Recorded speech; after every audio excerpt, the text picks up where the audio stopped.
in session. Had a chance to talk to our financial director, Susan Evans, just before this meeting. My understanding was that the ABSS were gonna give us numbers of what has been taken care of, what has not been taken care of, and totals before this meeting. That has not happened. Mr. Butler? Mayor, you just walked in with it. Okay, would you please give them to our financial director, and we will have to be on hold waiting on your numbers.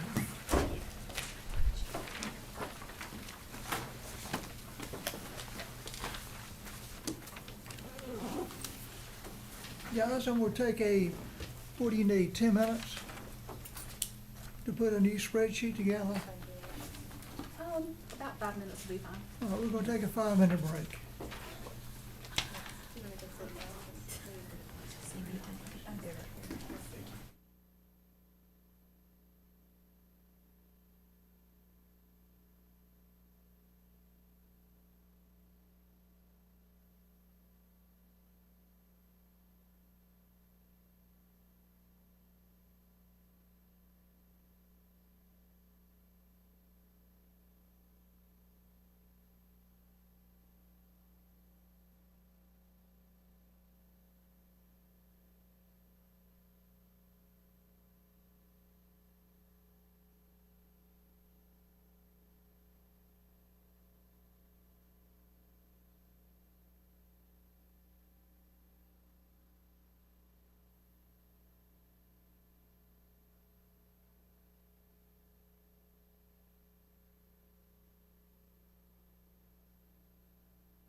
difficulty with the sound, so that when we republish it in the next day, we have a backup recorder. It'll be a little more clear for those folks. We did fix it halfway through. It should be fine for this session. We apologize for the inconvenience, but the restored version will be up within a day, and everybody can watch it at their leisure. Thank you. Hey Bruce, if we want to project something, can we do that for us? Yes. Just send it to you. Yep. I'll send it shortly. And additionally, one of our speakers, I'm getting an echo. You're good. All right. We turned you up. About no one at the diversion center, that might be because it's not open yet. Right. But anyway, One or two cars, that's construction. Guys, he was talking about RHA, where it's located at the end of the road Already behind. into the Bergen Center. Well, it's what's gonna be in the diversion center, but that's where we consider that being diversion right now. So it's at the back of the mall, down there on the end. It used to be on this KRS, yeah, that's where RHA operates. Elizabeth Drive Right. is where the current Yeah. facility is, but it's shorter hours, it's all kinds of things. Just if I don't remember which speaker it was this morning, but I want them to know that Diversion Center, we're having an open house. What is the date for the open house? It's like November. Have we announced a date? No, I don't think we've announced a date yet. Okay, we don't have a date even yet. So, okay, and we're waiting on a spreadsheet. Sorry, I wish we had gotten your ABSS numbers before the meeting was called. Best we Oh, could we do, got sorry. adjourned. we're here, something matters.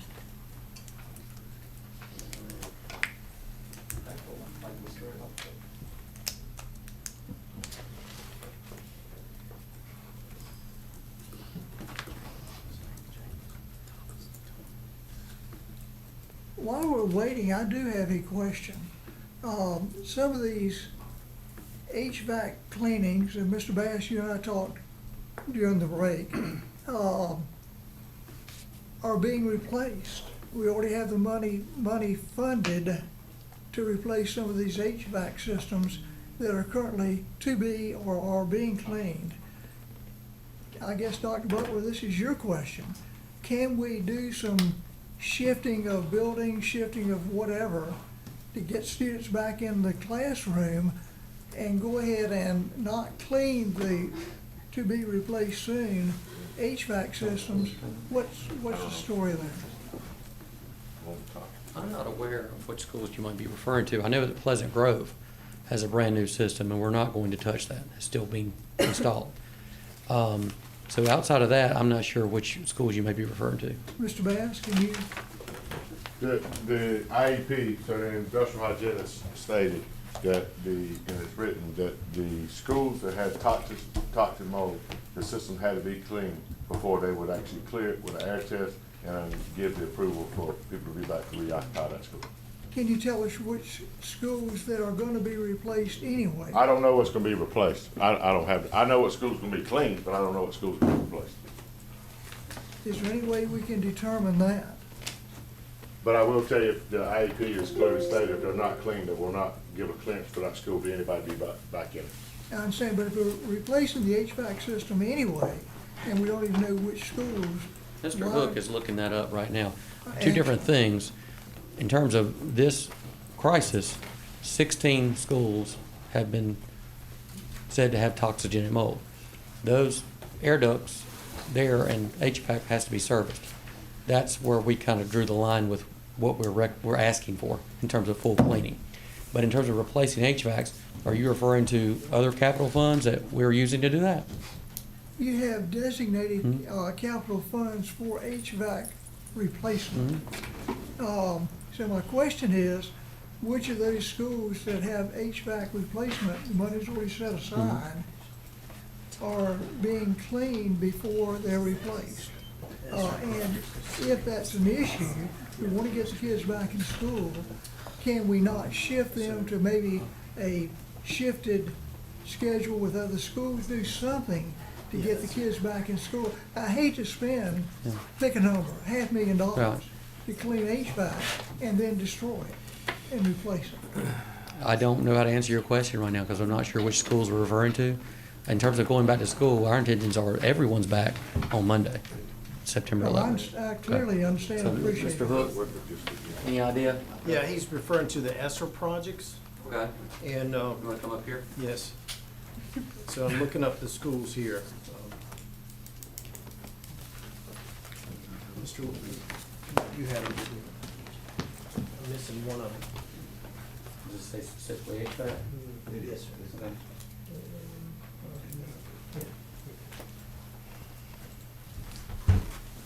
So we do have HVAC projects going at 8 different schools. I'll read the name of the schools. Williams, South Graham, East Lawn, Turrentine, Western Middle, South Mebane, Broadview, and AO. The situation with those is all the equipment's not here. We're putting in some ducting work at some of the schools, but all the equipment's not here, so we need to run with the current systems that we have. So And one all the equipment's not here for any of the schools. part of it is like the ducts, but not the units that go overhead. But this is not complete redo of the HVAC system. For example, at Williams, they're going to run some fresh air ducts down the hallway, but that will not replace the ducts that need to be cleaned. So that has to be cleaned. In fact, that one's already done. Let me slow you down there. Yes, So sir. the new ductwork will have to be cleaned again when you get the new HVAC in. No, sir, I don't think so. I mean, at Williams right now, they've cleaned the HVAC system there, the existing HVAC, which will remain, but we're putting a fresh air system into Williams. So it's separate ducting that will run down the hallways that does not connect to the existing ducting. We'll have two separate ducting systems. That's one of the schools at which we're talking about cleaning ducts now. Another one is East Lawn, and that project, the equipment won't be in until February at the earliest. We need to start school there now. Let's see.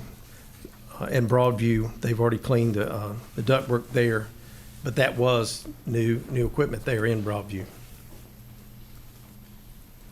All right. Mr. Hook, Thank can you you. just repeat those again? I Yes, think I sir. just missed a few. You said 8. Yes, eight schools that are part of the ESSER project. Would you like me to read them again? Yes, sir, please. Thank you. Slow, please. Yes. Williams High School, South Graham, East Lawn, Turrentine, Western Middle, South Mebane, Broadview, Altamaha, Ospey, AO. So that's part of that $26 million contract with the ESSER funds. Of those 8, which will be replaced first? Well, they're piecemealing it based on the supply chain, so they're doing bits and pieces. They have a lot of equipment in Williams, but we'll be lucky to get all these up and running by summertime. You have to Next summer? yes, you have to deplete your ESSER funds by September 2024. So all the equipment for these sites has been ordered, and as equipment comes in, they're installing, doing different things. But to get it all together and running next summer. When was the equipment ordered? We signed that contract with Samet at the May meeting that we had at Highlands Elementary School. So right after that meeting, they would have started ordering all that equipment. Thank you. Yes, sir. Is Samet over all of these HVACs? Is that who's supervising that, so to speak? Samet is that Well- person? They received the contract for the ESSER HVAC fresh air projects. But typically, we use lots of different companies. This is the first HVAC project that we had done with Samet. So they're like the lead person? Yes, Are they yes. subcontracting other people underneath that, or is that their, They had engineer and design firms do the design work, and then Samet does the construction work. But like everyone else, they sub out the work. and there was bids I mean, put out? they're doing some of the work, but then they sub out lots of And then portions. bids were put out with Samet or Brand A, Brand B, and Samet got the contract. Yes, and that's not a brand. This was all But put you in know what I motion mean, like. there were other companies. Yes. Okay. This was put out almost 2 years ago, Yeah. the beginning of that project. We just signed the final Gotcha. addendum in May, but the wheels started turning on that at This least is a year not- and a half ago. This stuff at this magnitude is not overnight. Yes. Right. Right, thanks. Question came up to me, over the weekend, and I think I got the answer from, Chair, Ellington Graves sitting over there in the corner, about having, licensed general contractors on staff. Could you address that for us, please? Could you clarify the question? Do you have licensed general contractors working under you? Well, we have some folks that work in the maintenance department who Right. are licensed general contractors. That's what I'm But that's not required for a school system to have a licensed contractor. And typically, you wouldn't want to use like if you had a plumber with a plumber's license, you wouldn't want them doing work for the school system under their license. They would do it under the school system name, so it doesn't tie them in with any kind of liability issues. Do you have any HVAC certified people? We have some folks who have been to HVAC school, and they have some certification, through the classes that they have taken. We only have 4 HVAC staff, 2 of which would have some certifications. Have you looked at I think you told us last week that you had 25 in maintenance, 25 personnel in maintenance now. Is that accurate, Yes, roughly? yes. Is that sufficient to handle what you're trying to do? Lord, no. 4 of them are grounds crew, 4 of them are warehouse. So when you count, boots on the ground that can do things related to, carpentry, HVAC, electric, or plumbing, we're struggling. I think the place we need to start looking, and lots of other counties do it, lots of service contracts related to preventative maintenance on the HVAC systems, and going forward that way, using the folks we have to do emergency kind of things the best they can. But it's just too much. It's too much. Dr. Butler, well, we're still waiting on numbers. Big Grove, sir. You have it? Can we have it? Bruce, I think Bruce is gonna stick it up on the screen. I'd love to have it in a paper format. Okay. Yeah, it's gonna be what you have before you, Mr. Paisley. There's 2 sheets, because they have listed. Yes. Is there a way to project this? I don't have this in a, Excel spreadsheet, but I can scan it. We could email it to someone who you could tell us who. Bruce Walker. Or me. I think that'd be really helpful. Yeah, that'd be really, because this is extremely helpful.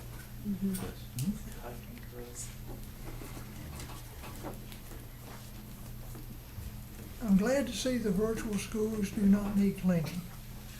But they're not in outer space, they're housed in a building. I thought they'd give a little I know. levity.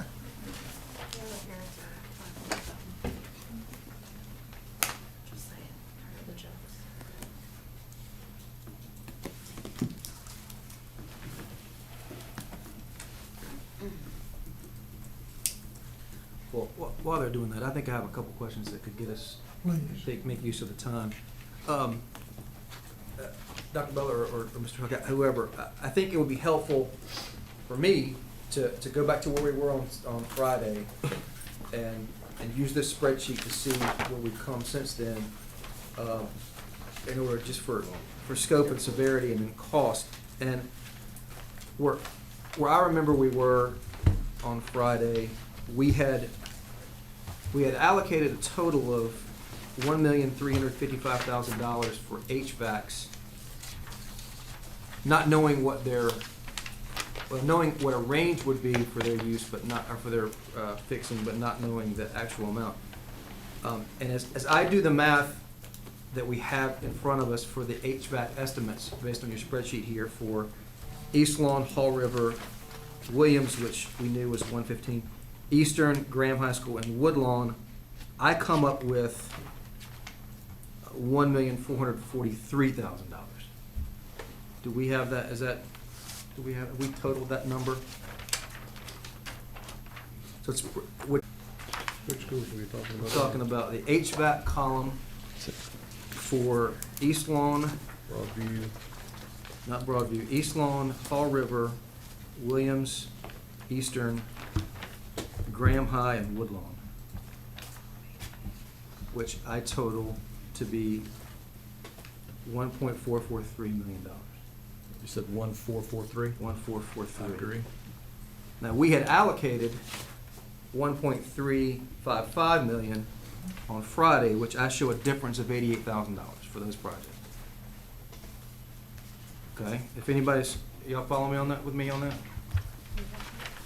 Which schools were you highlighting? I'm sorry. Yep, that's right. East Lawn, Haw River, East Lawn, Haw River, Williams, Eastern, Graham High School, Woodlawn. No Cummins? Cummings, we had already covered Okay. with a different allocation. Okay. Right, Williams is in there. Woodlawn, Hall River, East Lawn, and Cummins. No. Not- Cummings we'd covered with a different allocation. Okay. I'm just trying to, we had allocated some money as a bucket Right.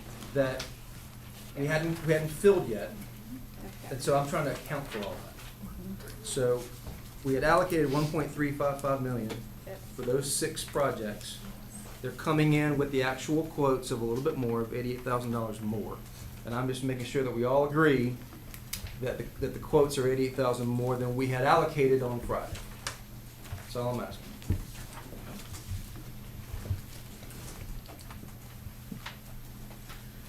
Because I'm trying to figure out how much more money we need. Yeah. We good? We good? I'm good with that. Okay. Now, we also, as I'm looking at the sheet here at Woodlawn Middle, we had, on Friday, we knew that Woodlawn Middle needed some HVAC repair, but I don't think we knew on Friday that Woodlawn Middle needed this 178,750. Is that right? That's correct, yes, sir. Okay. So that's a new item, okay? So going back to what I have been asking, why is that number here? What is the scope and severity of the mold at Woodlawn? Because that's the first time we've seen that number. So I can speak to why it's there. Okay. It's there as we just received the ROM for that, the cost estimate for remediation there at Woodlawn. Now, can somebody Yeah, if you want to know share exactly the what it same is thing. at Yeah. Woodlawn? And explain to those listening what ROM is. So ROM is rough order of magnitude. Thank you. So what it does is it allows you the range. So in Woodlawn, it come back, the air sample is actually toxic, okay, toxigenic.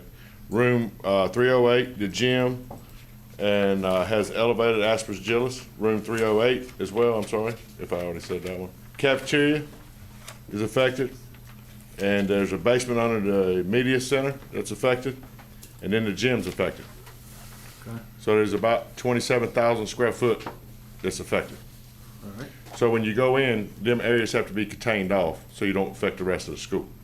And then the HVAC system, because it's toxic, Yeah. the HVAC system has, but that one was, And so that one we'd already accounted for. It's Yes, just- sir. It's just $15,000 more than what we had scheduled on oh, Friday.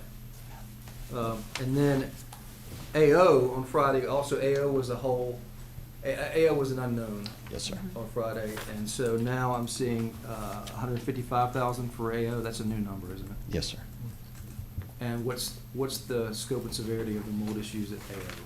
so AO is actually all the hall room, 100 hallway, more especially, even emphasis on classroom 101, classroom 107, 200 hallway, media center, and music room, and there's a hallway right out by the music room. Okay. And so that's, These are that's a partial wrong, Commissioner Trump, yeah, so that's, we're going to get to that in a second. yeah, that's not the whole school, that's just partial. All right. So now, when I add those numbers, the $88,000, the $178,750, and the $155, I get $421,750 as additional funds needed for cleaning for the schools that we touched on Friday. Right? Is that? Can y'all check my math on that?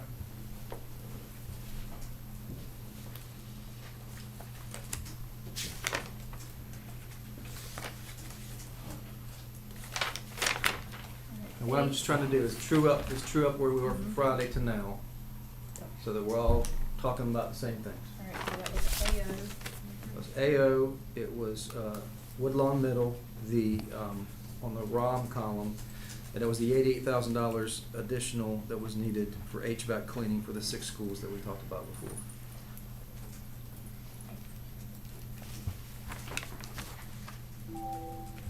$421,750.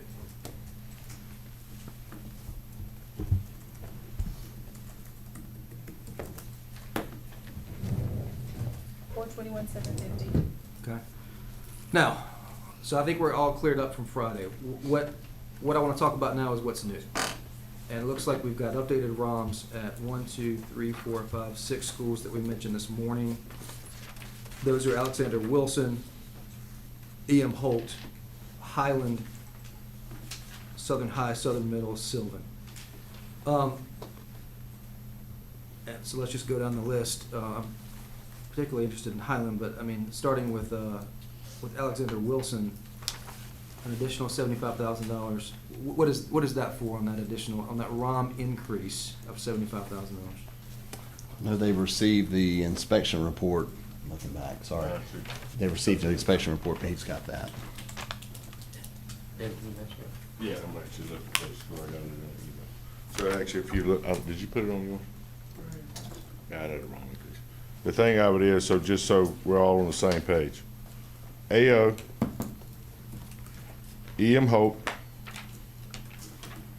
Highland, Southern Alamance High School, Southern Middle School, Sylvan. We received the protocol and report between 9/2 and 9/4, 2 days ago. So, I mean, it's a bunch. I mean, it's half a page of email for each school. Okay, Yeah, I mean. generalize. I mean, I don't just kind of Yeah, I just generalize. gotta, I mean, let me find, I mean, like I said, it's in 3 different ones, so I had AO, but like, Hillcrest, I mean, I have it on this one. Let me Well, so find it in order. I'll take it though. I'll take it. So Alexander Wilson, right now you're not showing any HVAC remedy for Alexander Wilson. There's none scheduled for that Okay, one. so that's a $75,000 increase based upon the reports that you got. From the industrial From the hygienist, industrial of hygienist. additional areas that were never noted of beginning. Okay, and does that require cleaning of the areas that have already been cleaned? No, sir. Okay. These are additional areas, that area is, So we've seen mold in some additional spaces within the building, and so we're cleaning more. that's correct. So what's, the original ROM has already been completed. Yes, sir. And I'm just trying to give Yeah, no, I everybody a clear understand. perspective Yes, of yes, sir. what's Yeah, changed. no what's problem. going on. So E.M. Holt, it was, on Friday, it was a $30,000 fix. Now it's an additional $170,000 fix again. So what's new there that? So that one there come back toxic, okay? That's one of the toxic schools. So let me get you the exact thing on that one. That one's right much, it's the media center, there's a bunch of stuff in that one.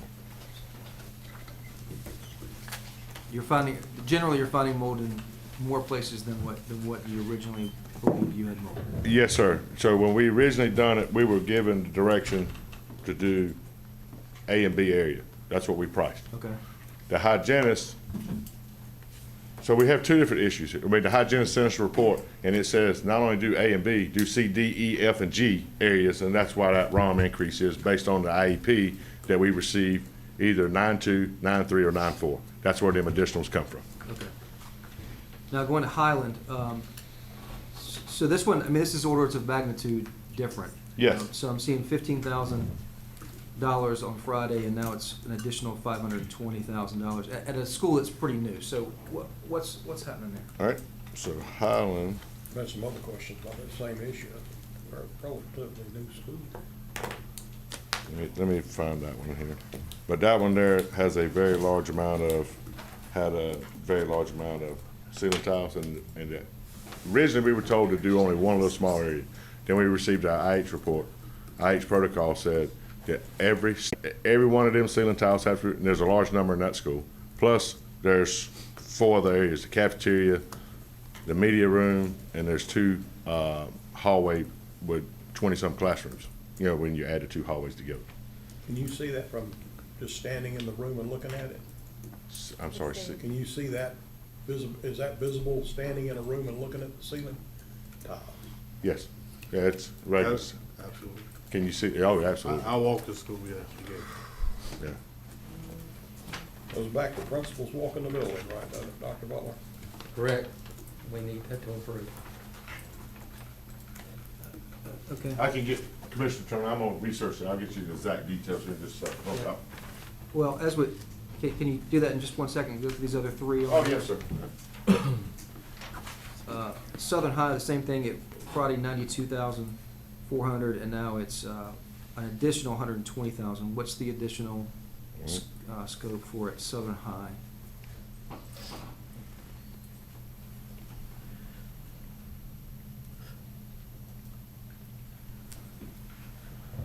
And So- is that in our new areas? So this is separate areas. Separate areas? Yes, sir. So South Alamance High School, is that one you asked about, Commissioner? All right, toxigenic mold, stachybotrys in the library. So the library was never included. E building, auditorium, G building, and there's a, part of the bookcase stuff in the, library has to be demoed. Say that one more time. Part of the bookcases that holds the book in the library, part of that has to be demoed, meaning tore out, The shelves or the books? both. You can't salvage the book? No, they have stachybotrys mold in them. I mean, can we restore them? Yes. Would y'all want to pay for them? No, it's so much, the cost of restoring a book that has mold roots in it. Yeah, we can, I mean, we can't, the IH protocols, you got to dispose of them. And then finally, Sylvan Elementary, it was 80,000, an additional 265,000. What's the additional scope there? Right. Sylvan originally was only the one part of the half of the 100 hallway in the cafeteria was the original part. The ROM increase was the media center has toxigenic mold in this one. Multiple areas of the ceilings, walls, ductwork, demo needed for further investigation. 200 hall bathroom, 208 classroom, 207, 209, modular number 2, and we got to remove and replace all damaged ceiling tiles in the entire building. Now, that's greened out. Why is it greened out?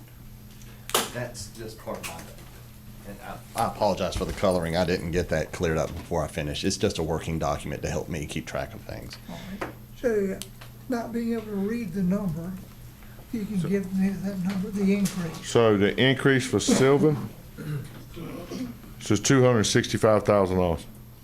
Thank you.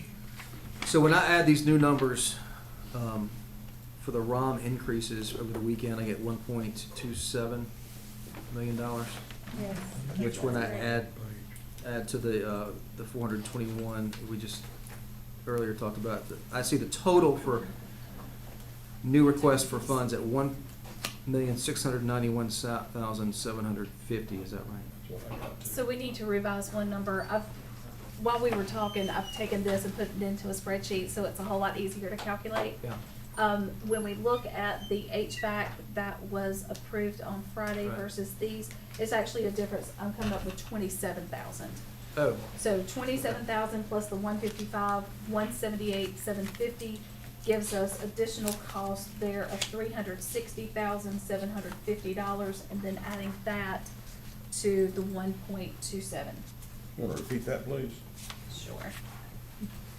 All right, so the change in the HVAC and what was already allocated is an additional 27,000.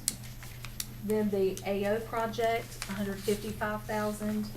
Woodlawn, $178,750 brings your total to $360,750. And then with the additional ROMs that we are showing, that is an additional $1,630,750.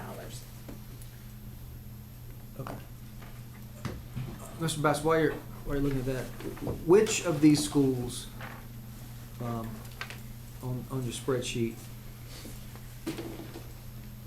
are the estimates, well, are either the estimate or the actual contracted price known, completely known at this point? HVAC? Well, I mean, the whole school. No, you're asking which one is known out of this whole sheet Right. is the HVAC. So no schools do we know the price No. to remediate?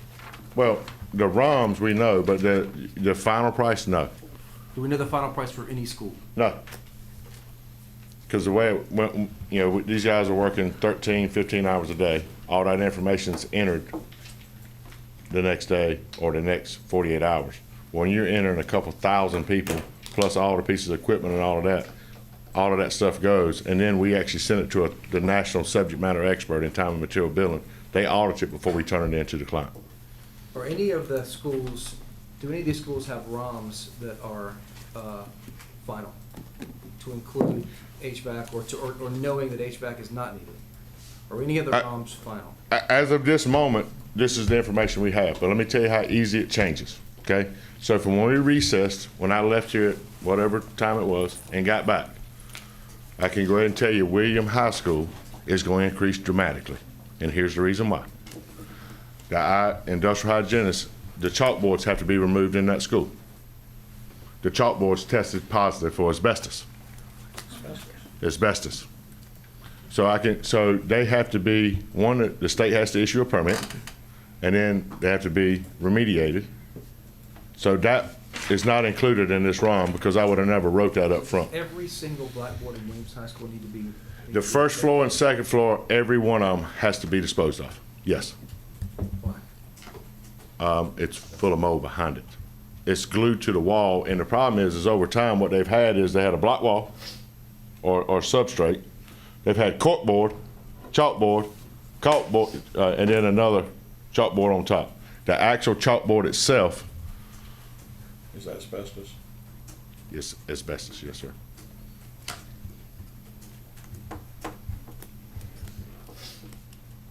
All right, I've got a question of either Dr. But that's how quick Butler it can or change. Mr. Hull. We're just blindly taking whatever numbers we're given.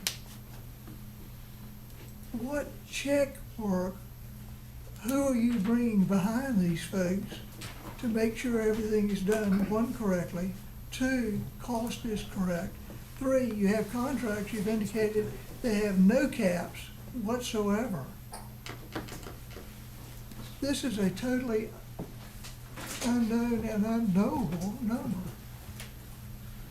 I don't disagree that there's some concern, but it's our only option. There is no other option right now. Have you got someone going behind these folks and checking the work? Well, the inspectors have to come in and clear the buildings in order to make it good to go, if that's what you mean. Yeah, but that's why we're where we are today, because nobody was checking, nobody was looking. We've got years, apparently, of neglect, not from county commissioners. And obviously on the various news channels, they're blaming county commissioners for not funding. I'm not blaming anyone today. I'm trying to stay solution-driven. We can have a conversation later about preventative maintenance and maybe what the funding model should look like moving forward to make sure we are being preventative in maintenance. That's a conversation for another day, in my opinion. Today is getting schools open on September 11th. And the only way I know to do that is to continue to work with Builder Services right now. Yeah, right, and I think I asked you in the morning session to meet with us in 2 weeks. Correct. Next meeting, with ideas on, one, why Sure. this happened, and two, what you as superintendent are gonna do to prevent it from happening again. That's what I'm going to focus on is the latter, what we're going to do to move forward. Appreciate it. I think going back and looking in the past years, I'm tired of talking about it. I wasn't here. I can't hit rewind. It's pointing fingers. I think we talked about that earlier, that we're not getting anywhere with that. So I'm taking the high road at this point and saying we're going to get better. Could we have done better? Yes. Now, when we come up with a prevention plan, I believe that it's going to mean that we do talk about what funding looks like more so, because I think contracts are going to be what we land on, bringing people in to do this work so it can be accountable and trackable more so than it is now. And we thank you for that. Yes, sir. Thank you. Can I just ask Mr. Bass a question? Cummins is a monster, and I know it is. I saw it. In the library, when the roof kind of basically just lost it, there was plastic covered all the bookcases, all books. Or is all that to be just destroyed? No. The books and the book, okay, No. okay, No, okay. no, it's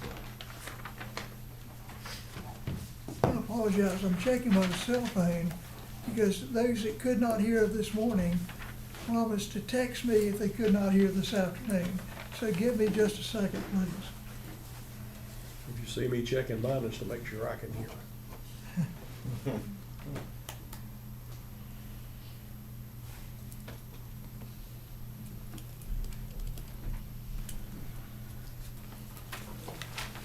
Apparently, we're good. Thank you.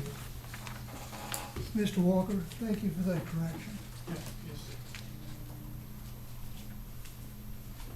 Board, what else do we have? Quick question for, I think, Mr. Rogers. I think looking at the ESSER fund availability and what was available out of the 8 million. So this would be the blue sheet that's in your folder that I provided last week. We were talking about this previously. We looked at the ESSER 3 K-12 Emergency Relief Fund, which is the large section in the middle. You'll see that's where a large amount, it does not show the $26 million, but that's where the $26 million is currently budgeted out of. I had mentioned previously the 20% to go towards learning loss would actually need us to move some money from that $3.3 million over. And so we're estimating right around $1 million remaining in that fund that we could look at redoing the application or amending the application, but it would have to be focused on a response to COVID-19. I think some of our avenues for that use have been, just with the publicity, has kind of taken away, or be concerned that auditors would see this and see it's not related. Yeah, well, I think if the, my understanding is that if the mold is, if it's new mold, then perhaps ESSER funds would not be appropriate. If it is mold that had been conditions that were creating mold for a time, for instance, toxigenic mold, which may have been there for a while, we don't know. But if that is the source, then those funds are available. And I think that, and the county would be in a position that if there was an audit that in the scope of time was not allowed, then the county would be in a position to backfill whatever funds were ultimately not allowed. I mean, I haven't polled the commissioners, but I mean, I think that's something the county would have to do. Do I understand the unfunded is $1,991,500? Is that the unfunded amount? I got the 1.63. So 1.63750 is the difference in the projects from where we were Friday to now. We've identified those costs. But if you look at the bottom or on the screen, their funding difference right now is $1,934,375. Give me that again, please. $1,934,375. Mr. Chairman, can I explain that amount?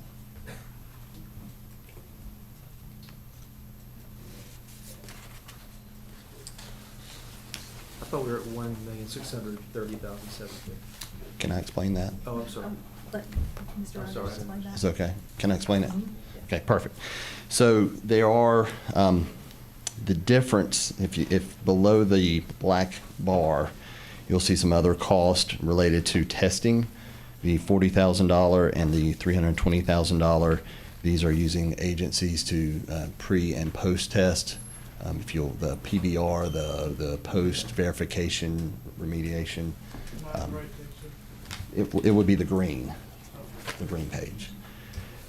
So that's the additional cost, and I think changes, alters your number some to the little over $1.9 million.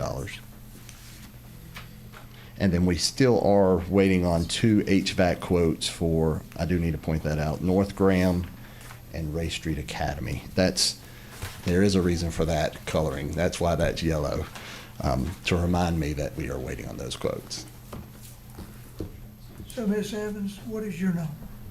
So my number matches Mr. Rogers at the 1.9 million figure.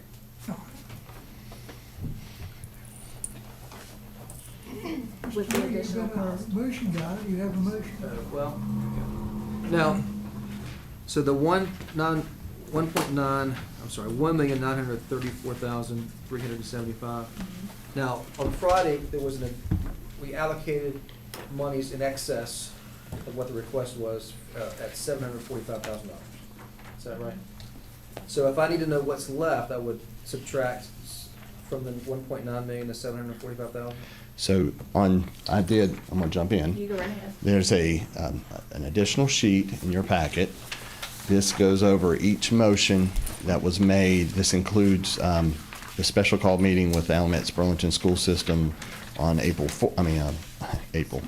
4th and August 16th, where we used PAYGO money currently allocated to Alamance Burlington School System.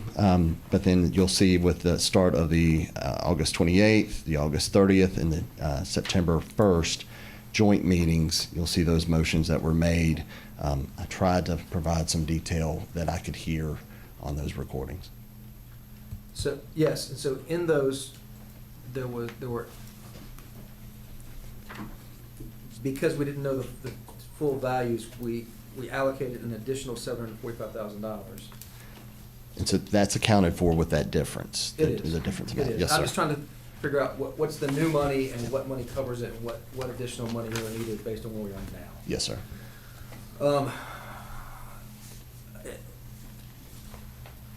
It seems to me, I mean, we've still got to work towards mold remediation. You guys need a cushion in order to do what we've talked about. This is how I would do it. And I would like to talk, before I put it into a motion, Mr. Chairman, I would just like to talk about it. Happy to put it in a motion. Last meeting, we used the existing funds in the ABSS system in the form of building funds to essentially remediate mold with building funds. Based upon the $7.5 million in funds that were available from bond savings. I would do that again. I would allocate the remaining monies from the ABSS Graham High School roof. I'm sorry, Southern High School roof, which totaled right about $3.9 million. I would then backfill that money with the bond project money. That would give $3.9 million for mold remediation, which gives you a cushion of about $2.7 million. I would then hope that ABSS, if it saw itself this week needing additional funds, you've got your $1 million that you've identified you could use for ESSER funds. That gives you plenty of money to work with to continue to move these things forward, even with projects where we don't quite know the scope. And then, like we said, that if an audit showed that, based upon the application, that the ESSER funds were not appropriately done, then the county would backfill that information. And if we do that, none of the projects that are currently in progress for ABSS, capital projects, lose any steam at all. Those roofing projects continue. We are drawing down funds that are allocatable to additional new capital projects. You know, we had a conversation this morning with Davenport about bond funds. We're going to probably have to look at that. But I mean, that's how I would keep these moving forward in this meeting right now, to give them some additional funds to be able to do some of these things. Repeat where you pulled the money from. I was trying to get that balance to what you said. Southern High School roofing project, And you said, how much you saying in that? $3,905,000. That's the total. That's So what's can I- left. Yep, Can I that's what's clarify left. that? Yes. So the handout that you all have, commissioners, it's a combination of two numbers. It'll be the combination of bond interest of 1.7 million and the remaining Southern High Roof capital reserve of 2.1. With that, if you do move forward with that, I would also need within that motion to us budgeting those, because the 1.7 has not been budgeted yet, so we would need to have a motion that would budget those as new funds. I don't think you have to get there yet. Right. And now let me ask this, if we were to use interest that is accrued on bond monies, Mhm. does that pot have the same restrictions? It does. As the original monies? It does. Okay. It does. So by reallocating that 3.9 million figure, that would pick up the 1.7 of bond interest and the remaining 2.1 million. I thought we'd only allocated $980,000 from the Southern Roof project, which would leave 3.9. And then, So of that 3.9, we Right. were looking at total bond dollars that were available, that was Right. including that 1.7. So the bond interest was already added into that figure because the Southern High Roof was 4.8, you're exactly right.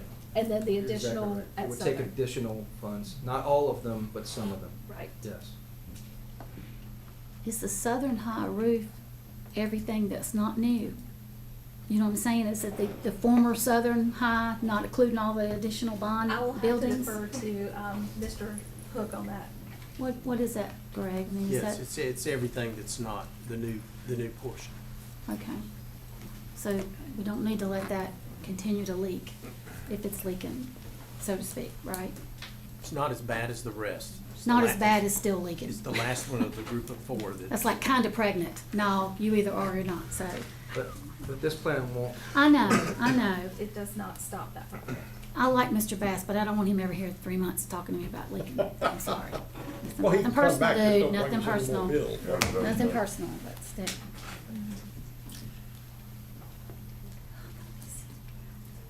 Have you got that in the form of a motion? yeah, I'll make it in the form of a motion if y'all want. I'll to make second it. in the form of a motion. All right. Ms. Evans, make sure this is right. All right, I move that we allocate $3,905,000 from a combination of ABSS capital reserve funds previously allocated to the Southern High School roof and funds from interest that has been earned on unspent bond funds to mold remediation, to cover the new items that we've talked about in this meeting and additional projects that may arise over the course of this week. And further, that we reallocate unspent money from bond projects and from interest earned on unspent bonds, totaling the same $3,905,000 to the Southern High School roof project. Is that your motion? That's my motion. I'll second it.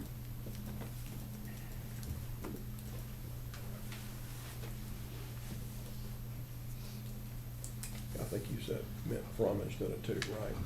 There's a from and a to. Right. But not necessarily in that order.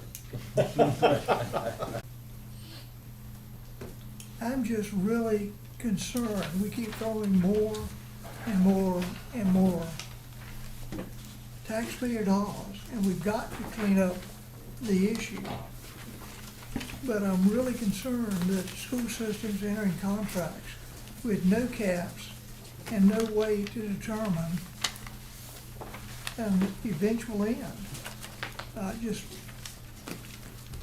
I've only practiced law for 50 years, but I would never tell a client to do that.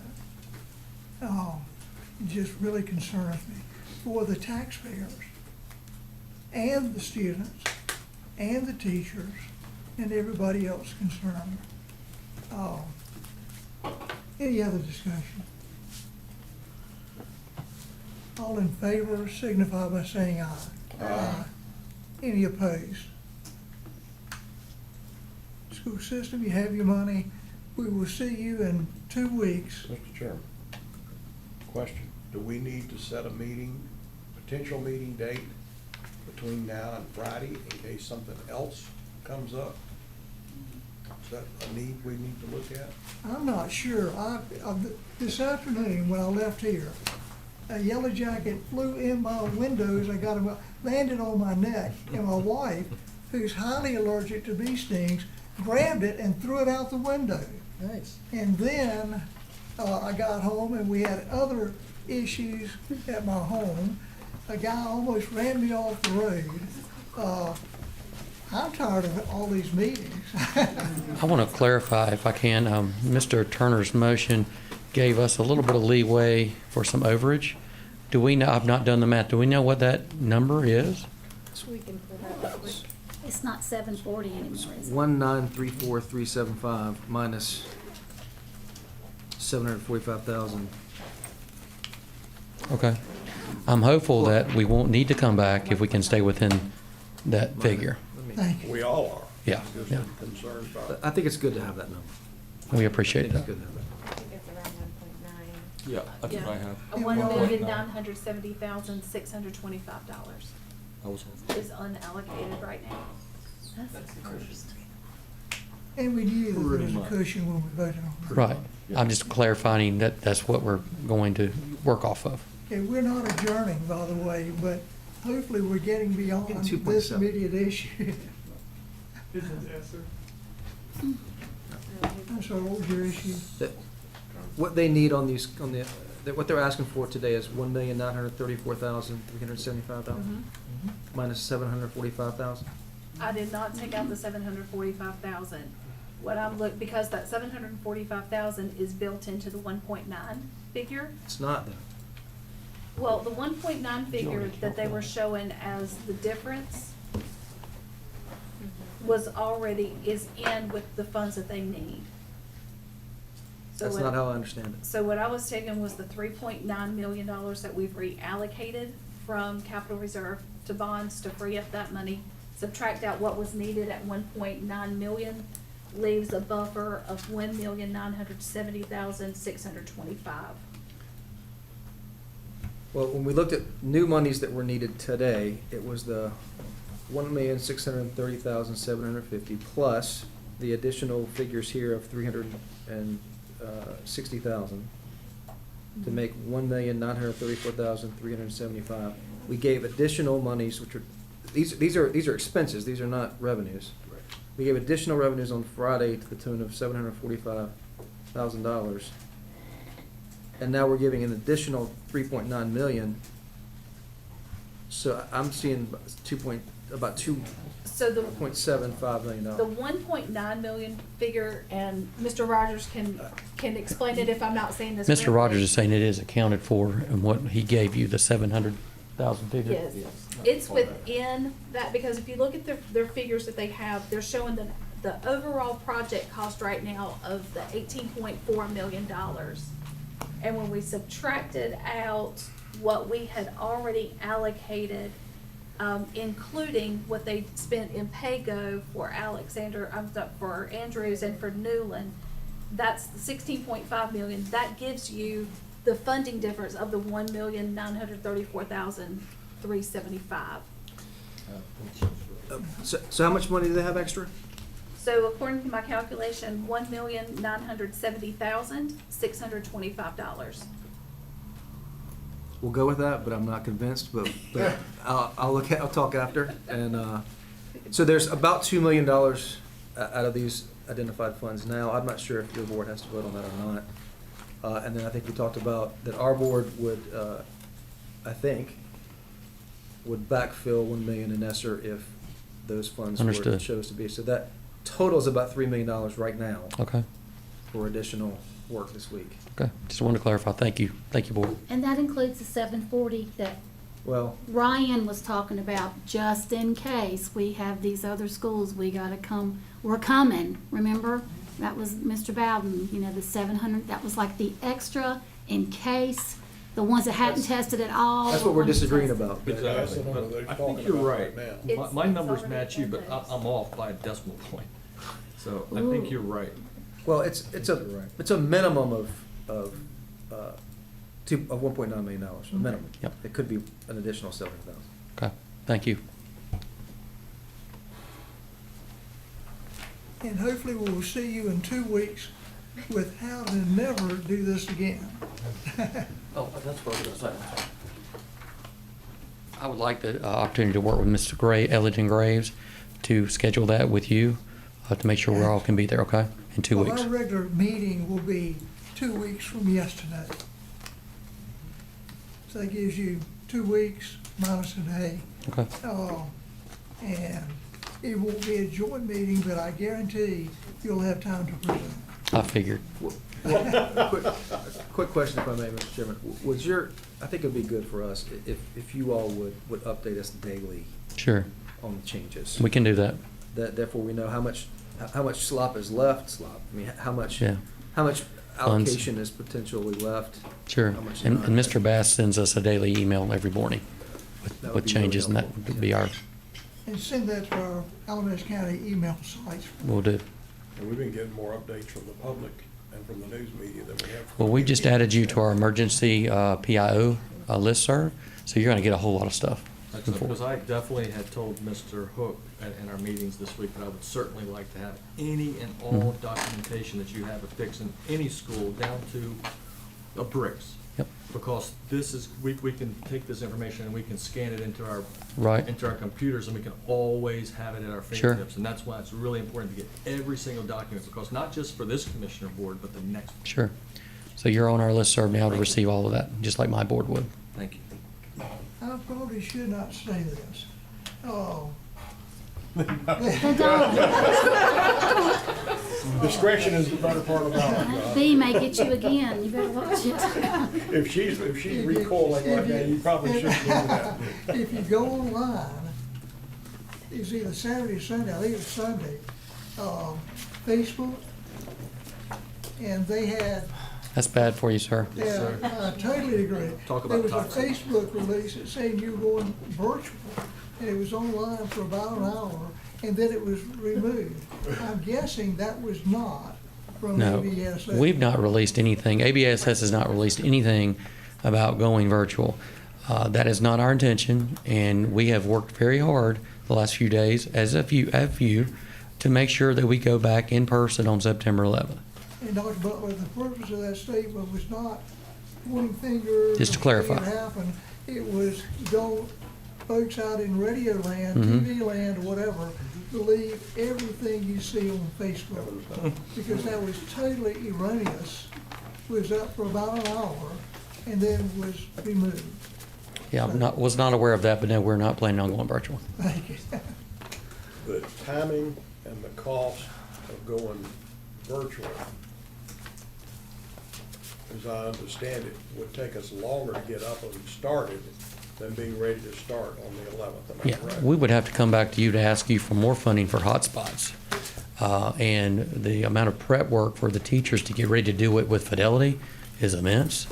I know I have a lot of educators, teachers out there right now that don't agree with some schools not going back right now.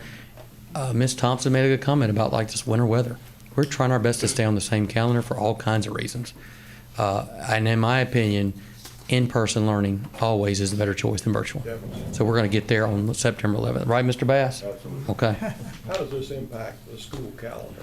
What kind of adjustments have you already So thought about that? we have submitted a formal request for this to be considered an emergency situation. State Superintendent Catherine Truitt has reached out to us. They are inquiring about what that would look like. We know some of our days are already going to be excused because of the number of instructional hours we already have. First 5 days, Right. excused, right? So we still have some work to do on that. My goal is to put out a survey to our teachers to give them a voice as to what they would prefer in terms of if we have to make it up. But there's a lot of balls in the air right now on that. And sometimes waiting pays off. I hope so. Well, again, my statement was solely to say to anybody in the audience here on TV land or whatever, don't look at Facebook. Yeah, that's great advice. Great advice. Thank you, guys. Appreciate your time and support. Okay, that's the last thing on our regular agenda, attorney's report. Nothing further to report. Thank you. Best report of the day. Thank you. County manager. We've talked a little bit about wanting to sit down with the schools at some point in the future to do a comprehensive roofing HVAC assessment that gets us an engineer to come through and assess all of our buildings, facilities, and then put us on a long-term matrix that is ranking, prioritizing needs. So we will reach out to ABSS at some point in the future to see if we can start coordinating something like that, that gets a little more proactive. We've all been mentioning it, so I'd just like to note that we're gonna work on that. There was a question raised during the citizen comments about the percentage of the county budget that goes to education. I'm not sure what the apples to apples comparison is, but you typically would say your percentage of general fund, because the other funds are not with tax dollars, you don't have a lot of say in those pieces of your budget. So if we're looking at general fund for Alamance County, about 24.3% of your general fund budget goes to education. If you include debt service, which you are paying for this on behalf of the schools, it goes to 31.25%. Just as a point of clarification on that. So 31.25%. If you want to include debt service, All county funds that go to ABSS, that's correct. county funds, not talking about state, not talking about federal, talking about county. So there are fines and forfeitures in it? Fines and forfeitures, I can understand, because the schools get that completely. Yes, that, it does include that as well. Thank you for bringing that up, because I You're was welcome. gonna definitely ask. if you And could. I had it on my note. Just what, So the rule of thumb that I told Mr. Marsh in the meeting that day was a rule of thumb is 1 out of every $3 taxpayers send to our local school district. I'm off by 1.75%, and I certainly apologize. That's all I had. Thank you. Yes. okay, County Commissioner. Ms. Thompson, you've been quiet, we'll appoint you first. Well, that's right up there with the Red Sea, isn't it? I just, had made a statement earlier, just from all the, people contacted me. And, we've changed it before, and we've changed it, this kind of thing, when we come on. It's about the public comments, and I'm just so proud of people that feel the freedom and the courage to come in here. It takes a lot of guts to come in here and say your piece in front of this. You're on television, live stream, whatever, and, I mean, they're right on top of us. I mean, I understand that, being on the Board of Ed previously. But I just, I hate that, especially a night meeting, that they have to wait an entire meeting and sit here and wait to get a response. And last, I think, meeting for last, a lot of those folks, it was a night meeting, just left and went home. This is what we do, and the county folks too, this is, when they come to the meeting. I just really want us to consider allowing us commissioners to reply back to them when they come here and not just pour their hearts out, but show their concerns, because it is frustrating to sit here as a commissioner and not be able to say something back, and let me make sure you understand this, or to comfort somebody, or to thank them. I just feel like we keep them on hold, and the county, people that live in this county kind of run the show. That's who funds everything. And I think they maybe need a little bit more power when it comes to us being able to answer them. It's just something to think about. And we've talked a lot about the maintenance thing. And I can tell you, before, I would hear, whenever work orders would go to a principal, we just can't do that right now. We don't have the money to do it. And, that's just what it is. You have that in all kind of businesses. And sooner or later, that becomes your normal. You just don't. And I just want us to really stay focused, because, we talk about, we do capital and we do maintenance. I think we need to be more involved in that. And that is not usurping anybody's authority. That is not undermining. That is not doubting. That is just us having more of a role in that, as far as a partner and accountability. The more we are involved in that with what's going on, the more support they'll have, and the more we will have to own, not just saying we do that. I don't know if that's how you can do that with law or whatever, but I do think we need to have a person that's involved in that is that position. That's what they wanted to be when they grew up, so to speak. They're licensed to do that. They're a professional at it. And I really want us to think about that, because this has been an ongoing thing for a long time, and it's been a battle with power between our board and their board. That, if anything is going to show us with that, is mold has really showed us who the power is. It's been in control, and we're kind of its victims, so to speak, at its beck and call. So I just really want us to consider that, and that's going to put us more in a responsible line as well with the school system, because I've heard it said so many times, well, we give you money for your buildings and your maintenance, and then there's some kind of remark that goes with it. If we are involved in that more as a partner, then it's like I said the other day, it's my fault even when it's not. And that's what leadership is about. And I just really want us to consider that.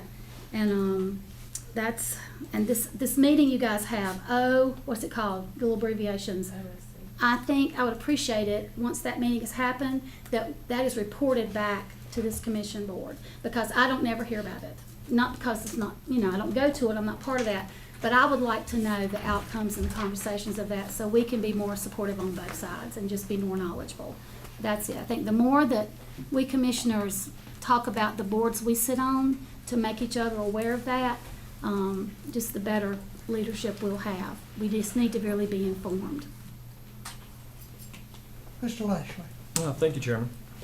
I guess the only thing I really have to reply to is I think it was like blowing my own horn and giving myself kudos for something, but the only thing I can really say to that lady is when you get accused of not doing your job and you have evidence to prove the fact that you do, then it's incumbent upon you to speak that. And that's all I was doing in that meeting, Craig, is we were being told that we weren't doing what we were supposed to. And in the meeting that night, Mr. Thorpe gave us a $54 million request. And we sat down, we listened to them, we sat down, and we made we talked with the school system about showing us your top 10 list. That's what we asked for. Just give us your top 10. We took that top 10 list and we went through it and we funded the top 7 priorities. Now, in the process of funding those priorities were funded 2 years ago. 2 years ago. We funded them at a 2-year clip of $16.5 million. There were 2 projects in that particular scenario in which the Haw River Elementary, I think you mentioned it today. October 22nd, 2022, they came and requested $1.4 million for Haw River Elementary. Roof project, $1.1 million. Masonry project, $3.64 thousand. And we granted that to you. 5 months later, February, the 3rd meeting in February, the school system came to us again and asked for an additional $1 million for the same projects. And how it was broken down was $800,000 for the roof and another $210,000 for the masonry project. So just to let you know, this is why people get a little bit up in arms when they see this, because it does happen. So I think that we try to do the best we can with the information that you folks give us. And we definitely listen to you. And I don't like the fact that people say we don't listen to you, because this is just a prime example of yes, we do. And we take our job seriously when we have a department that comes to us. For example, environmental health came to us, had an emergency, had a hole in the floor in the manager's office. We took care of that immediately. So I just want everyone to know that when you come in here and you tell us that you have a problem, we listen. And we try to figure out, every single person up here is a problem solver. We try to solve the problems that we have in front of us. And the only way we can solve those problems is if we get the complete and total honest truth on how we can fix these things. Because we definitely want to make your organization as strong as possible, because it makes most folks in this county stronger. So I just wanted you to know that we do listen to you and we do try to help when we can. And I think that Ms. York gave you the real facts today. That the Alamance County taxpayer, like someone said this morning, they do support the school system, and they do it in a big way. And I just hope that, this is a lesson to all of us about that we still have more work to do. And I just also want to take this opportunity to thank the county staff. I want to thank you all so much for all your hard work and your dedication and your overtime hours that you folks put in this past week, because I know that you have a ton of things to take care of. I see your desk. You are always busy, and we do appreciate it. And just want you to know that the people of Alamance County appreciate your hard work too. And we definitely are thankful that you have the dedication to Alamance County that you do. So I just wanted to let all this Alamance County staff know, Bruce especially, thank you so much for all your help. He does a great job, Thomas, I don't care what you say. But I just want to thank the staff for their hard work. Thank you so much. Mr. Carter. Turner. He didn't call you It's Mr. severe. Thompson. It's been a long meeting, guys. Yeah, it's been a long meeting. Thank you, Mr. Chairman. I'll be brief. I'll just say that over the course of the past 2 weeks, I have been trying to be laser focused on getting kids back in safe schools as quickly as possible. We've had a number of meetings. That's fine. What I have tried to understand is the scope and the severity of the problem at each school. When we've been provided with that information, we've funded remediation at that school. And that's important because we simply have to get kids back in school. Many of you know, I've got 3 kids in ABSS schools. One of them is probably got PTSD about virtual learning. And so the thought about that was very difficult for her to accept. And so, you know, I hear about this at the dinner table. We go through this with our family.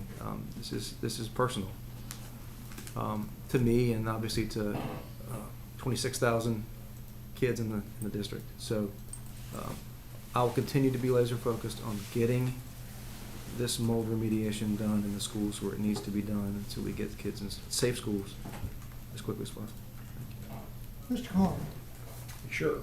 this Carter. Well, going back to what's already been said, asset management is critical. Gotta do it, gotta do a better job of it, whether that's doing a combination with the county and the schools, or a third party, whatever we do, we've gotta come up with a solution to make sure this doesn't happen again. Commissioner comments. I concur with what Ms. Thompson said. It really troubles me when I see somebody come here, take their personal time to stand before us and bleed their blood. And I think it's easy for a lot of us who speak publicly all the time to just assume it's easy for everyone. It's not, and I think we all know that. And we need to recognize that if they come to us with a question and with a problem, we need to be able to address that without telling them they've got to wait 3 hours and listen to everything else we have to do. Whether that means inserting a commissioner's comment section after public comments and then a final commissioner's comments, because there are commissioner's comments that will come up as a result of the items. And I think at one time, we had 2 commissioner's comments. One was after public comments, another one was after at the end of the meeting. I think that's a good plan. Matter of fact, I'd like to put forth a motion that we amend our operating policy Let's to include. please wait on that until we have further discussion. Might as well do it, we're all here, we're sitting here. We don't need public comments on public comments. I don't think. Make a motion that we add commissioner comments below public comments, the way it was done historically. Is that your motion? That's my I'll motion. second your motion. All right, now, comments from commissioners, and we'll take the first shot. We did exactly that when I was commissioner in 2015. Mr. Lashley, your father was on the board at that point. The meetings lasted 3 to 5 hours. There was constant bickering and battle. They were shorter than they are now. Yeah, well, at this meeting, Thomas, that's out of order. This meeting is unusual. We don't normally have meetings that extend into the afternoon. And I think this meeting was necessary to have the school board and the school administrators have the funding to do that. But you had bickering during the comments for people from commissioners. And the meetings just went on forever, and it was a personal fight between county commissioners and public speakers. It did not work. Yeah, we can do that, but it's I've lived through the old system and I've lived through the new system. Our meetings typically are an hour and a half, no more than 2 hours, morning or evening, with the exception of things like today, where you have a major crisis ongoing. We changed the procedure in 2000 for a reason, and it was to stop the bickering between commissioners and public speakers. That so lowers the level of our meetings for starters. You don't start having arguments from the podium with the public speakers. That is such a bad idea.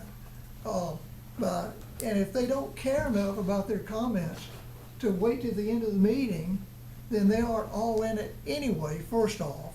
Secondly, they can go back and listen to it online. They're all recorded, and they can go back and listen to our comments at the end, whether live or on tape. And additionally, we have to consider staff time. Yeah, they were spending 8, 9, 10, 11, 12 o'clock at night in county commissioner meetings because of bickering going on between speakers and the folks on the podium. It's just such bad procedure. I saw it before, and I see how much smoother our meetings are currently running. Yeah, I'm gonna oppose Call the question. making the change. Call the question. I'm sorry, I'm gonna call you out of order. If you continue, we will have you removed. I'm the one that said call the question. I understand that, but he's repeating and interrupting. All right, my point. Do we have any other discussion from commissioners? Just one thing, you say that it's,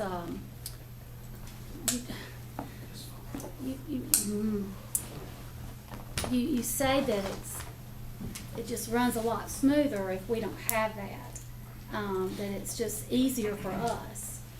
I don't think it's supposed to be easier for us. I think we're supposed to sit up here and, okay, girl power, take it like a man, because that's what we do with leaders. Sometimes it's gonna be really tough, and sometimes it's gonna be really easy.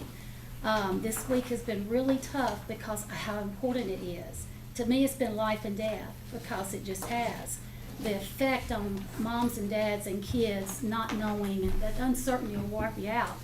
But you know, when we used to do, not to regress, but doing transfer appeals, and when kids had gotten in trouble, like Appeal 23, we would be sitting up here as a school board member, and they'd come in, and it is so intimidating. Like, we're just like the Wizard of Oz, the big bald head and the thing, you know, then there's the line and all them people.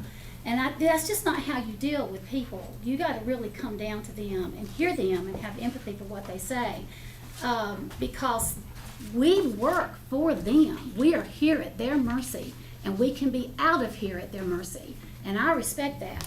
And I just, you know, it is something that is so important for us to be able to be in tune and talk to people. I personally know what it feels like to be cut off. And whenever they come in and have the nerve to stand there, and like Steve is saying, not everybody is comfortable there. It's like you're just opening yourself up. But to have the courage to come here and make a comment, I think it's very important to be respected. And I don't think it's going to kill us to actually answer a question, and they can go on. And it's really up to us to bicker, because we need to hear them and decide if we want to go to war with somebody or not. We just got to be bigger about that. But I think they deserve an answer when they come here. Mr. Cole had all those questions the other week, and at his tax rate, and he ended up leaving before he got his answer. And I mean, that was his choice, but we just can't ever put ourselves above anybody, and that's just the way I see it. You know, if it passes, great. If it doesn't, great. I just wanted to give it an opportunity for the people to hear something from us before we go through all this, because they may not be here to hear about this. And this has been a long week, but we've also went through tax reevaluation, and then what we found out today, that's big. Talking about pitchforks and shovels, hey, it's something to think about. Errors like that, they're human, because we're all human. So that's it. I'm always about communication. It'll break you or it'll make you. And sometimes all this stuff on Facebook, everybody thinks out loud. I've heard the F word dropped more on Facebook than I ever have in my life. And it's shameful because it's out of emotion. You don't get anywhere like that. You gotta know your facts before you get on media. We hear enough, what is it, misinformation all the way at the top. Way up at the top, up north. May I speak? Sure, I'm done. All right. One, Meridian, the school personnel would wait 2 to 3 hours before you have a chance to have your session that's on our agenda. And that's the way it used to work. And the administration, our manager, financial director, county attorney, assistant county attorney, assistant attorney, whatever, are all gonna sit here for hours hearing us having our way, arguing with speakers before we get to any of the business that it should be ongoing. It's not just unfair to that one speaker. It's unfair to everybody. And we're sitting up here playing, I started to say high school games, but that was not allowed in my high school SGA. Yeah, elementary school games, we don't need to be arguing with the speakers. If they are really that concerned, they'll hang on. Or guess what? All 5 of us got tons and tons and tons of telephone calls, both on our county phones and our home phones. I still have a home phone. On our, every emails, you name it. I have lost count with the number of people that I talked to over Friday afternoon, Saturday, Sunday, and Monday, and starting again this morning. I talked to the speakers. I talked to the voters. But I beg you not to vote to spend hours arguing with speakers. Just think it's a really, really bad motion. Mr. Chair, if I might, I just wanted to point out one thing that we've not discussed. So the law requires that the board meet at least monthly. It doesn't require that if the board meets more than monthly, that the board hear from public speakers at every public board meeting. So there is somewhat of a middle ground option that we could tread here in saying that we would allow speakers perhaps at the beginning of the meeting, one meeting a month, and then not at the other. So there is some availability of option there. But again, I like to have speakers at every meeting, because it gives input to us as commissioners. I Yes, we understand. can do, clearly can do that. And Mr. Stevens is dead on the money with that. But it cuts out public speakers at least one time a month. And I guess you would have the public speakers in the morning meetings, so you can go through the evening or send out for lunch or do whatever else has to happen. But that's what would happen. Could also, staff could take a more active role in keeping track of directives or questions, and then we could respond in writing and make it available to everyone if that would be helpful. Just so the board doesn't feel like they have to address each comment, but we could keep a list and respond on behalf of the board if that would be helpful. Absolutely.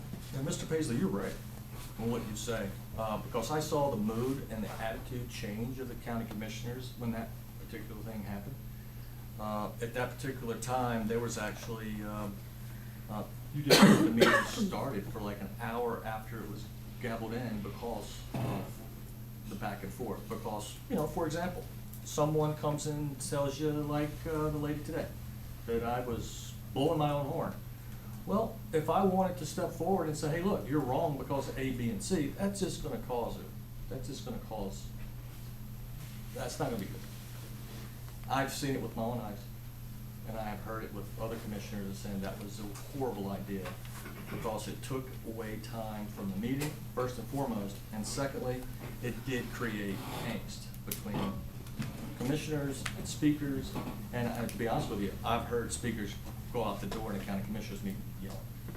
I was physically here that night when, after that back and forth and the speaker left, it was yelling out the door in a commissioners meeting. So we should definitely make sure that we give the speakers time to speak. Definitely. I think that's mandatory, and I want it at every meeting. Once a month's not good enough. Because what you could do is just have the speakers come in the daytime when everyone's at work. And then at night, you don't have to worry about anything, because that's when most folks are off of work and want to come and to the commissioners. I'm not advocating Oh, for a no, position, I know I'm you're just not. making sure you understand that, right? Thank you, and that's what I'm saying. Personally speaking, I want speakers at every meeting. I think it's meant, look at, we wouldn't have found out about the incident with Jeremy Akins if it hadn't been a public speaker brought it up to us. So we need speakers at every meeting, I believe. I just think there's a time and place for it. Thank you. I digress. Briefly, Mr. Chairman, 2 points. One is I think our rules discourage motion making during commissioner comments, the rules that we operate under now. So I'm not sure that the motion is proper. But I'd also say that we are a chatty board. We are a chatty board. And if we have, I think if we have commissioner comments on the backside of public comments, we are going to get bogged down.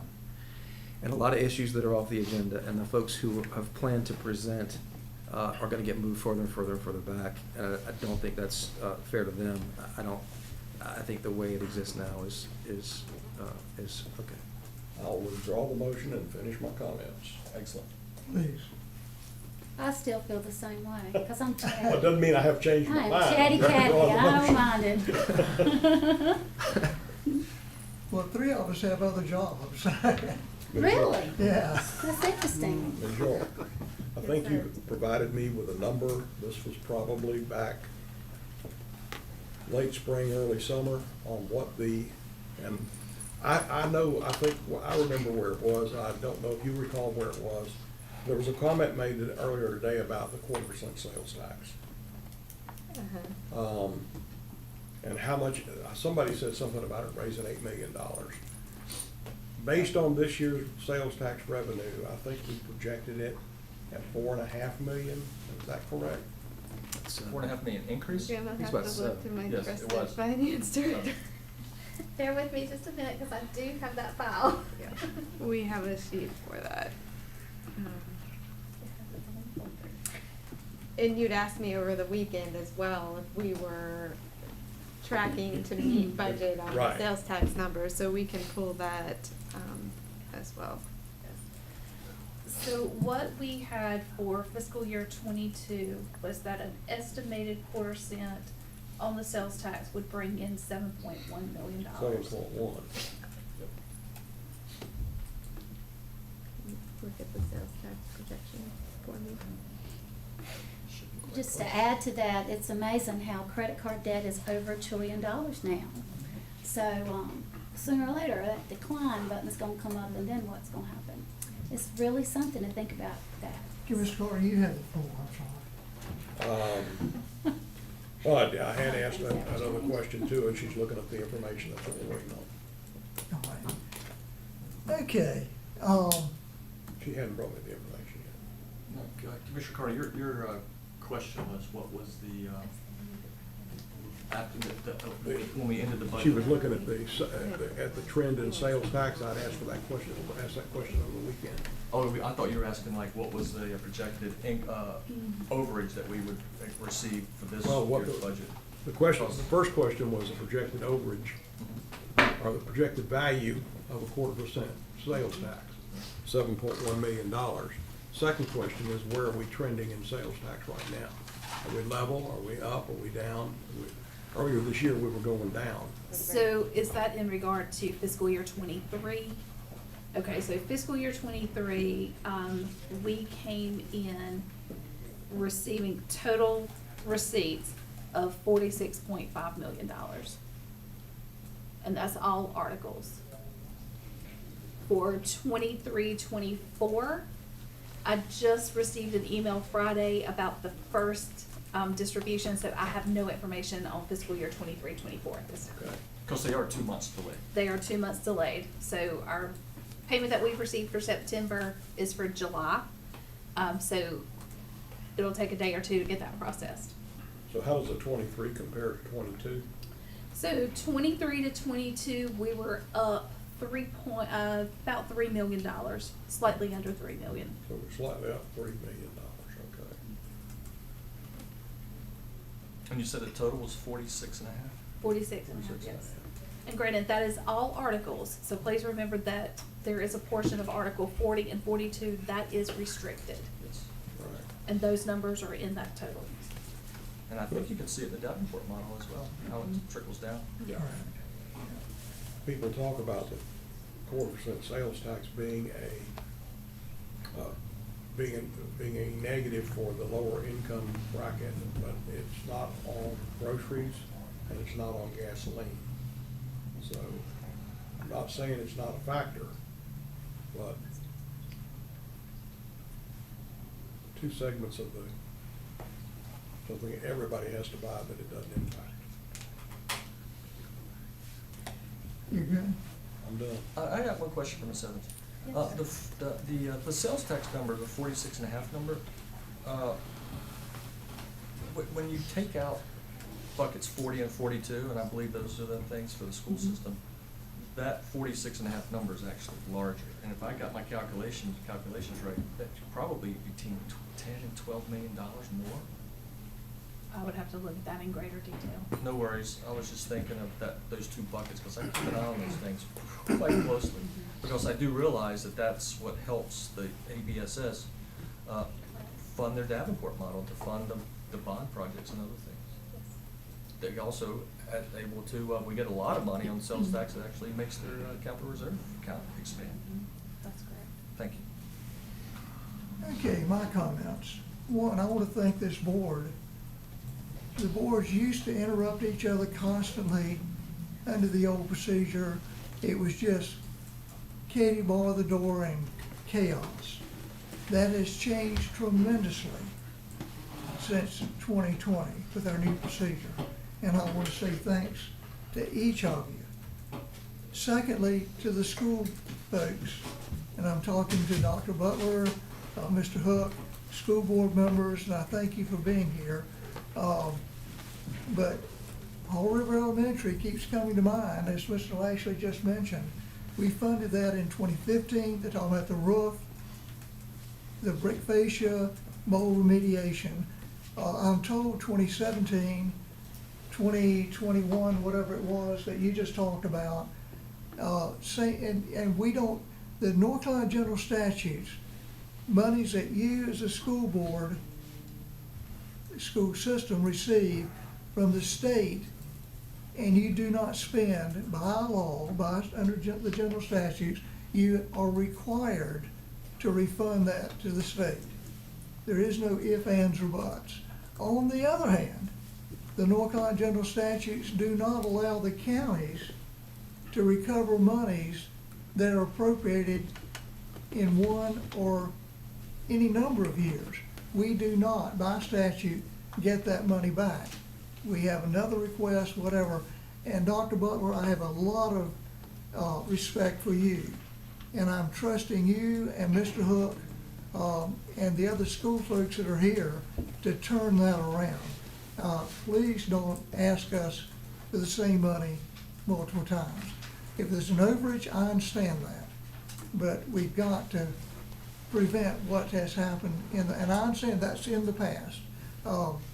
Dan, you were here as a school teacher, but thank goodness you're now here as a superintendent, and I expect you to turn those things around.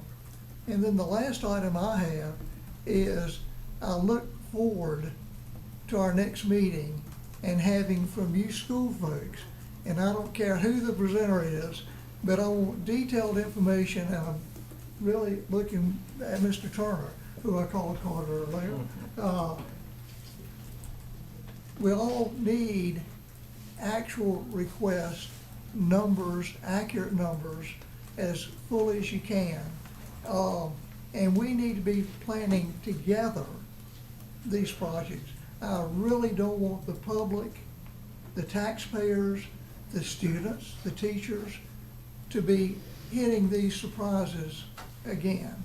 And I understand there were some issues with maintenance in the past, those sort of things. So, Dr. Butler, I pray that you come back with us on how you're gonna correct it, and this will not happen again.